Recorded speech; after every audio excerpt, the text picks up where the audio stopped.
Good evening and welcome to Moral Politics. I'm your host, Valerie Tirico, and this is our monthly series, Christianity in the Public Square. Did you know that evangelical organizations like Campus Crusade for Christ spend over $20 million a year on U.S. campuses recruiting students? That's in addition to the money spent for ordinary campus ministries that simply serve the needs of Christian students on campus. It's also in addition to the efforts of mega churches like Mars Hill, a Calvinist church in Ballard, that actually trains their student members to do proselytizing among other students on the University of Washington campus. But there's another presence on campus, one that is growing. Here in Washington, we have the Secular Student Union that brings together students without religious faith on the University of Washington campus. Recently, they brought together 5,000 of their peers to listen to evolutionary biologist Richard Dawkins. Here with us tonight is Michael Garrett Amini, the president of the Secular Student Union, and he's going to tell us about what drives them. Thank you for joining us tonight. Thank you for having me, Valerie. It's my pleasure. Why don't you start by just telling our audience what the Secular Student Union is? Well, the Secular Student Union is a registered student organization on the University of Washington campus. It was established in 2006, and it is run completely by students as a place for students that are not necessarily religious to come and discuss their opinions and their philosophies and gather with like-minded students to try to figure out the answers to the big questions. So when you say secular students, are you avoiding that nasty word atheist? Well, there's a reason for that. We've actually talked about it quite a bit as a group. There are a lot of students that don't identify as an atheist. There are quite a few that would call themselves agnostic or a free thinker or a rationalist or a skeptic. In fact, we have students of religious backgrounds come as well. We have Christians that come regularly to participate in our discussions. So, I'm sorry, why would a Christian come to participate in your discussions? That's a good question, and it depends on the Christian, I would suppose. But we've had some that came in the past just to kind of listen to what we were talking about. Maybe it would help them get a better understanding of their own faith and their own processing. It sounds so strange, but you actually do hear people who say they've never met an atheist or they don't know anyone who doesn't believe in God. That's very true. You hear that a lot, but I would bet that they actually do. They just don't know it yet. You think they just don't know it? Those atheists are in the closet? There are quite a few in the closet. Recent statistics say that anywhere around 17 to 20% of the nation does not believe in a sort of higher power. This is especially high among people my age, from the 18 to 30 demographic. So that's interesting because you're talking 20%, and yet I've also seen statistics that say less than 5% or less than 0.5% actually identify as atheists.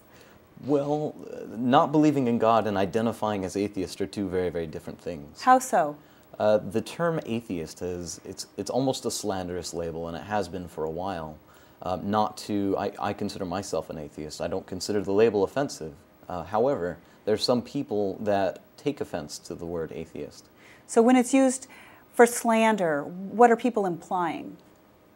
Oftentimes it is tied to this imaginary idea that atheists have no moral foundation, that they are, it's the godless commie label that's been around since McCarthy and before. Mm-hmm.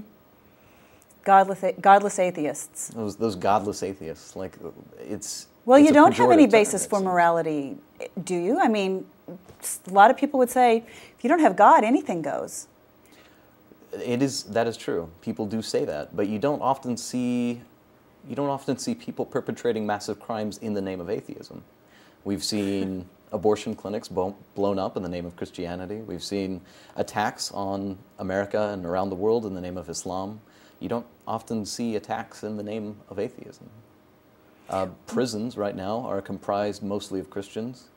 Well, you know, if you listen to people like, who was it? There was that movie Expelled in which they were making the case that Nazism, you know, was atheism, or communism was atheism, Stalinism, that atheism kills people. Actually, interestingly enough, Nazism was more closely tied to Catholicism than anything else. They had the implicit backing of the Pope, who apologists say he was just going along so that the Vatican didn't get overridden, but they had the implicit backing of the church, and oftentimes it was tied to very Christian overtones, especially in the justification of the execution of Jews. But even still, Nazism wasn't saying we're going to go out and enforce atheism. Stalinism wasn't we're going to go out and enforce atheism for the sake of atheism. It was more about economic principle than metaphysical principle. Mm-hmm. So it was a big ideology of its own, that's what they were enforcing. Right. It's been wisely said that they also had mustaches, but they weren't going out because they had mustaches, just because they happened to have mustaches, just because Stalin might happen to have been an atheist. Well, Stalin actually did. I mean, he systematically killed Christians, right? I mean, he did see the Christian ideology as a competitor to his own ideology. Did he not? I haven't studied Stalin all that much. I couldn't tell you, but it would seem to be more of a political strategy than a religious one. Uh-huh. Communism was very much a political and an economic ideology. It wasn't in favor of atheism so much as it was anti-capitalist. And it didn't want any competitors. It didn't want any competing hierarchies. It didn't want any competing allegiances or values or tribalisms. Right. You know, a powerful religious leader could subvert any sort of commander. Mm-hmm. As long as they have enough command of the people. So I would imagine that would make sense. But I wouldn't say that you could attribute that to his atheism. Mm-hmm. Well, and so kind of while we're talking about the wickedness of secular students and atheists, like you here just brought one of the best-known atheists in the world to the University of Washington campus. Richard Dawkins has been an outspoken critic of religion. He wrote The God Delusion, in which he makes his case that religion is not only untrue, it's actually harmful, and that it has the power to do us in if we don't find different ways of testing and being more data-driven, I guess, in terms of our international priorities, in terms of our policies, in terms of how we respond to science. You brought this person to campus. Tell me about that. Dawkins would consider himself an atheist. He has also been charged as an anti-theist, a label that he doesn't entirely shy away from. And his best-selling book, The God Delusion, did attack religion not only as categorically false and implausible, but also bad for society and bad for us. And I would agree that there are many parts of religions and religious belief that I think are a hindrance to society and a hindrance to progress.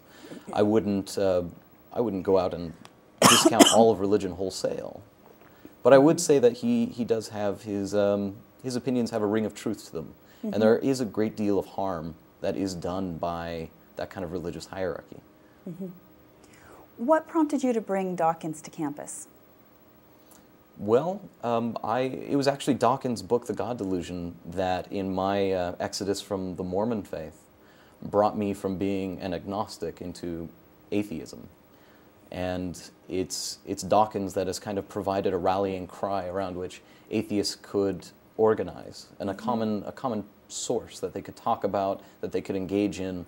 And I would attribute this new atheist movement greatly to his efforts. Mm-hmm.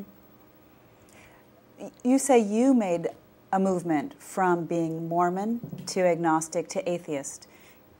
Can you tell me about that? Well, there were a lot of steps in between, but I was born and raised Mormon, a very active Mormon. I was called to serve a mission in Singapore.